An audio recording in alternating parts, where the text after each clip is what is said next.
Purity culture can really jack some people up. And this Am I the A-hole post speaks precisely to that. Purity culture tells women and girls, it programs girls from an early age that they need to be pure, that sex is dirty, that being with men is dirty. They put that into their brains in some capacity. I know that I'm not saying the exact same words, but at the end of the day, that is the messaging. But when these dudes get these women that are virgins, or, they keep stressing about pure women and body counts and stuff, and then they get them, this is what could happen. This was posted in the Am I the A-hole subreddit, but it was pulled by the moderators. I had a homie that grabbed the screenshots, so thank you. Let's look at this. He says, Am I the a-hole for telling my wife that I wish she hadn't saved her virginity for marriage? Like, what the hell is she even supposed to do with that? Like, she can't go back and change her life experience. So I don't even know how you would react to that as a normal person. But let's look at his post. He's 34, she's 32. He says, So I've been married to my wife for 6 years. She was a virgin when we met, and I was her first everything. I had a couple of serious relationships before her and some casual experiences, but nothing crazy. From the beginning, I knew she was saving herself for marriage because of how she was raised. I respected that. And honestly, I was just happy to be with her because she's kind, smart, funny, and the most loyal person I've ever known. I married her knowing I'd be her only partner, and I knew she saw that as something special. Here's the problem. Our sex life is pretty boring and unsatisfying. She's not adventurous, not curious, and most of the time it feels like going through the motions. I don't need particularly wild sex, but I want passion, spontaneity, and for her to be interested in exploring things. I've tried to bring this up gently over the years, but she usually brushes it off or gets defensive. A few weeks ago, during a conversation about intimacy, I admitted something I'd been holding back. I told her that while I don't regret being with her, I sometimes wished she hadn't waited until marriage. I said that I think purity culture screwed her over because instead of coming into adulthood with confidence and curiosity about her body, she came into our marriage terrified of doing something wrong. I told her I think she'd probably be more comfortable in her skin and in our bedroom if she had been able to have some normal experiences before me. She was really hurt. She said it felt like I was saying she wasn't good enough for me or that I wanted to be with someone else. That's not what I meant at all. I told her I love her and I don't want anyone else, but I can't pretend our sex life is satisfying. I also hate purity culture because it puts this burden on her and on us. Now she's been very cold and distant. One of our mutual friends, who she vented to, told me I was cruel for saying that and that I basically shamed her for something she thought was a virtue. But another friend said I was being honest and maybe it'll push her to open up more. I don't know. I love my wife. I don't want to hurt her, but I also don't want to bottle up my dissatisfaction forever. Am I the a-hole for telling my wife I wish she hadn't saved her virginity for me?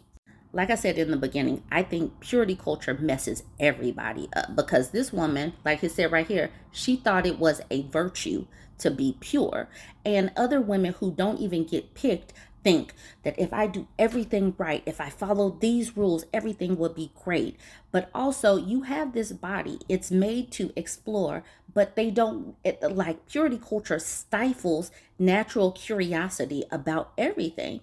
He knew that though. He knew that when he got with her that she was a pure girl. He knew that. And I really do think that sometimes when they get what they want is not exactly what they want. I think religion and I think all of this stress that it puts on girls, it shames you for years and years and years. And it's going to take just as much time to deprogram that harmful programming as it is to program it. It took a lot of time, making sure that she was modest, making sure that she was pure. It took years. They start at childhood. And so him telling her, I wish you hadn't done that, isn't going to do anything but say to her, I wish you were somebody else, because she was programmed to think that this is what they want. And she was programmed to think that she was doing what she was supposed to do. And in her brain, she was the dutiful wife. She was pure. She's doing everything to get this great man. And like he said in the beginning, she's kind, she's loving, she's all of these things, except how she was programmed is wrong. I do believe that he's the a-hole for how he spoke to her, and he chose her, and now he's living with the repercussions. But I think that this is the situation overall with purity culture and how it really does make women ashamed of their body and jacked up where it comes to approaching sex. It tells women that you're not that important where it comes to sex. You don't need to explore your body. Your body is there to be an incubator and a bang maid for release for your husband. So just be pure for your husband, and that's just about it. It doesn't talk about women receiving pleasure or women exploring. Who talks to women about this? Purity culture definitely doesn't talk about exploration, does it? Somebody is going to have to speak to me about that. I knew at an early age, even though I was born and raised as a Christian, I knew at an early age that it was some BS because we're giving these bodies, but religion teaches us to suppress everything about our humanity. And if you deal with the programming that tells you everything about you is wrong, suppress it. For me, in my logical brain, it's just like, well, why was I given all of these nerve endings and these things that I want to explore and curiosity? I was given that, but you telling me that it is impure to be curious. So that is what I think. I think overall, this is all jacked up. And this precisely speaks to that. Now, I do acknowledge that this is Reddit and this could be fan fiction or whatnot, but I do believe that this speaks to why many people are dissatisfied in their sex life because we live in a bipolar world that shames sex, shames exploration, even while the men wanted more. But on the we get mixed messages all the time regarding sex, and it's hard to keep up. It jacks people up. Let me know what you think. I know I just editorialized a whole lot, but that is my feelings on purity culture, and I appreciate my homie for getting this screenshot before this was removed. Andrew says, your wife's only sexual experience has been with you. She learned sex from you. If she's boring, maybe that says something about you too. Abstract engineer says, if she's taking the lead from him being conservative, then he is the only person who she is getting the experience from, and it's kind of a vicious cycle. Zebra's Mac says, why she have no agency and it's all on him? But for someone like Zebra Mac, that question, how do you know what you don't know? Like if you never explored and you never had anything else, you don't have anything to think about as far as exploring and is she missing out on anything? And that is the reason why he's saying, I wish you had some experience. But women that have experience get shamed as well. There is... This tells me that there is no winning as a woman. If you just have no experience, you'll get shamed because you don't know what to do. But if you have too much experience, you're a lady of the night. Miss Makira at the bottom says, well, he seems to be the one with the issue. If she's happy and fine with everything, why would she need to change it? And that's the thing. She doesn't even know that there's anything wrong. So she wouldn't have the inclination in her brain that something needs to change because she doesn't know anything. And that is not her fault that she doesn't know anything. That was her programming. Banana Pepin says, as someone really entrenched in purity culture growing up, it super F's with your head in so many ways, both obvious and subtle. And that's what I'm trying to get to.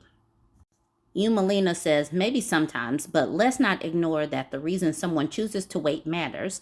If the choice comes from purity culture, specifically the idea that sex outside of marriage makes you used or impure, that mindset absolutely shapes how they end up viewing sex later. Not everyone can just flip a switch and drop all that conditioning as soon as they're married. Of course, if someone just happened to be a virgin when they met their spouse, that's a completely different ballpark. There's no shame-based baggage attached to that. Not everyone who waits for purity reasons will stay repressed, but a lot do. And regardless of whether it directly affects their sexual performance, that mentality is harmful. It distorts how people see themselves, their partners, and sex in general. And that's what I think of. That's what I think on purity culture. I do think that this is a valuable conversation. So please go ahead and weigh in. She says, I'm so done being nice to men. She posted that in the 2X chromosomes a couple of days ago. I'm so done being nice to men. Okay. I am totally sure that this is going to resonate with some women in the community. So let's see what she's saying. She said, I've had some bad experiences back to back, and it's really been putting a strain on my mental health. I'm usually a friendly person who tries to give everyone their time, but I'm realizing more and more that I can't afford that kindness to men. She says, in my first year of college, I had someone who kept asking me out. He was a nice person, but I was absolutely not interested in him romantically. Neither did I want a relationship. But in my head, I was like, he is being so nice. So it's rude for me to reject him when I don't have a good reason. I should give him a chance. Not realizing at the time that it is completely fine to reject someone, even if you don't have a reason, even if the only reason is, no, I don't want to. As a result, he roped me into a year-long abusive relationship where he isolated me from friends and was clinically jealous and controlling. He really ruined the start of my college experience, as I was unable to make friends in the critical period one finds friends in a new setting. I had a case where I got asked out by a colleague who was like twice my age. I had tried to reject men with excuses such as, oh, I'm not really interested in doing X or Y, but then they'll rebut with, we can just do something else. She says, take a hint. And this is where I want to stop us. Stop hinting at things. I want us to get more assertive. And that's the reason why I do these. I want us to have more boundaries. I want us to have a voice. I want us to confidently say no. And I do realize that some of this is programming. And this is the reason why we continue to do these day after day, because she didn't have the voice to say no, but I want us going forward to have that voice where we're not hinting at things, where we're just being assertive and saying no and having boundaries and not allowing them to coerce or push past our boundaries. Okay, let's keep it going. She says, take a hint. Why in the world would you think it's normal for a 23-year-old to hang out with a 50-year-old one-on-one? I'm a very shy person, and I find it really hard to say no to someone. And I definitely think some men exploit that, and they absolutely do. That's the reason why we need to have community where we are role playing this situation now before they get to that point where they have to, where like they shrink up and lose their voice. I have found myself rejecting guys' requests to hang out one on one because even though they might mean it platonically, my experience has been disappointing. Men get the wrong idea way too quickly. I wish so badly I could treat a guy asking me out, asking me to go out somewhere the exact same as a girl, but I can't. I can already hear the incels saying ungrateful women complains about being attractive, but I don't feel desired or loved. I feel predated upon. As I grow older, I realize that the men who are desperately asking you out are not interested in you. They are trying out every woman until one is naive enough to say yes. A lot of the times when guys ask to do something, they are not honest with their intentions. The reason I know is that they never ask their male friends or their male colleagues the same thing. I have even tried on occasion to say yes to a creep colleague, hey, I'm not interested in X, but I know male colleague who is. Maybe you can ask him. Lo and behold, male colleague of mine says he never got asked. So is it really just friendly then? Of course not. Another factor that makes me feel less bad is that men treat women abysmally when they're not attracted to them. It's like night and day. My male colleague completely stopped talking to me after I said no. It's horrifying to find out the only reason you got treated as a human being is because he wanted to F you.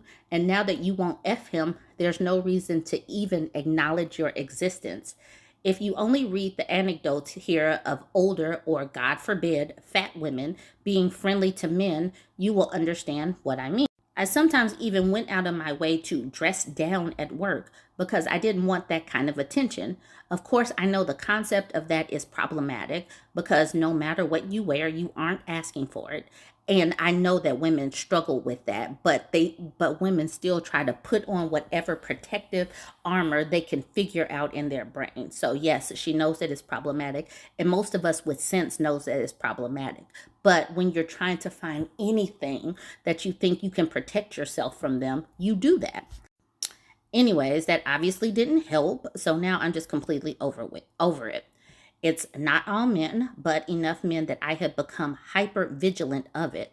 I still really, really hate saying no, and it gives me so much anxiety, but I do it for my own safety and peace of mind now. And I completely understand. And I bet you this resonates with somebody out there. But regardless, like I said, this is more of a teaching tool that we need to keep playing in our head how to say no. Especially, oh my goodness, especially in college. In college, you're supposed to be there pouring into yourself and your experiences. If these dudes are able to put their hooks in them early, they take away that time and energy that that girl could be using for her own studies. That's the reason why this is so imperative, and this is the reason why I keep telling women with daughters to keep drilling it into their heads to not give your 20s to a dude. Just don't do it. The girls need to know to pour into their own studies, their own achievements, successes, being career focused, and getting that foundation. Cherry Kitty says, "Oh my gosh, I've gone through the same thing. It's very uncomfortable, and I'm sorry that you're going through this right now. I've learned to be incredibly direct to men who are interested in me. If a coworker asks me out, I'll straight up say, 'No, thank you. I'm not interested in you like that.'" Whew, let's practice that. "No, thank you. I'm not interested in you like that." She says no apology, no sorry, no explanation, no but, because there doesn't need to be one. I don't need to explain to a man why I don't need or want to go out with him. The fact that I don't want to is enough. That right there is something that we need to practice. No, thank you. I'm not interested in you like that. No apology, no sorry, no explanation, no but, because there doesn't need to be one. Please, let's practice that. Learning the difference between being nice and being kind was really useful to me. Nice is, "Oh, I totally would, but I'm not that into coffee. Ha ha." I know that was a little extra, but that is actually not necessarily kind because it lets him still think he's got a chance. Kind is, "Thank you so much for asking, but I think let's just keep our friendship at work." Kind sometimes means hurting people's feelings. It feels horrible. It feels horrible to do it at the time, but often the kindest thing is to just be clear and direct. Kind, not mean, but clear, even when the message is likely to be hard for them to hear. So I think you can stop being nice to men in this fawning kind of way. But the good news is you can replace being kind, place that with being kind and having good boundaries and knowing how to say no. That is the important thing, boundaries and knowing how to say no. And I do believe that practicing it will help you, will help it come easier and easier because it does require some practice. Weary Baby says this: "It's not mean to tell a man politely that you're not interested in dating him.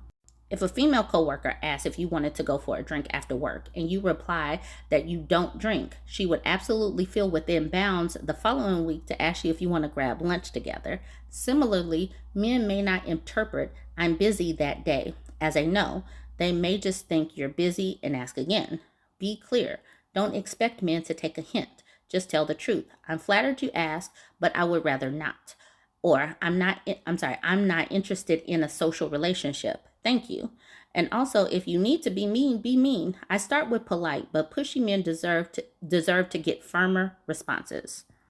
And I'm going to leave that there. We can use the comment section as a way to brainstorm and role play different things that have been successful or ways that you don't feel comfortable. So maybe the other ladies can chime in and give some examples on how to be better. So let's make this an active community conversation so that we can learn and be better and keep getting those boundaries and our assertiveness a little bit better. Join the conversation, like, comment, and share. Community is so important, and I don't think that everybody has that in real life where they have a sounding board or just a group of friends to share things with. So that's the reason why when people jump into my inbox, I do try to do these posts that are specifically asking for advice. Because, yes, I do the Reddit posts, but when people specifically write something out for me, I try to address as much as I can. This young lady says, "So I don't really know who to share this with. In real life, I think people would demand I cut him off or something, but I don't think that's the best move. I'm trying to get him to treat her better, and she won't talk to me if I don't talk to him. I do just really need to share this with someone, though. That's where I come in. That's where y'all come in." So she says, "I, 26-year-old woman, have met a guy, 29, and we became friends at work. I thought of him as fairly kind, sweet, and respectful. Recently, he's begun dating someone who's 19, and they've been together for less than 2 months. In that time, he has one, said I love you, two, spent hundreds of dollars so they could have alone time, three, currently has a pregnancy scare that he is happy about, four, is planning to move in together. Yikes, yikes on a bike. Five, spends every waking moment together they can. Six, chastised her for partying late and being irresponsible. She's 19. All of these are red flags to me, so many red flags. He talks about her with love and fondness, but also kind of like a father figure. Like he talks about how he will have to guide her as she matures because she's so young. It almost seems like he's excited to fill her life with himself. He talks about how she reminds him of himself at that age and how he needs to protect her. He talks about how she needs to respect him and how he needs to lead. He's intentionally intense with her and then requests the same, the I love yous and chastisement. So she provides emotional security for him. This feels manipulative to me and high pressure because it's only been a few weeks. It's insane because everything I thought of as a quirk is maybe a red flag. No, this is definitely tons of red flags. And it just slid by because I didn't want to date him. Feel free to ask any questions. It's just such a weird version of reality for me. Normally, because I have mostly women friends, I'm warning them of love bombing, but I always thought it was an elaborate plan. He seems to really think this is what love is.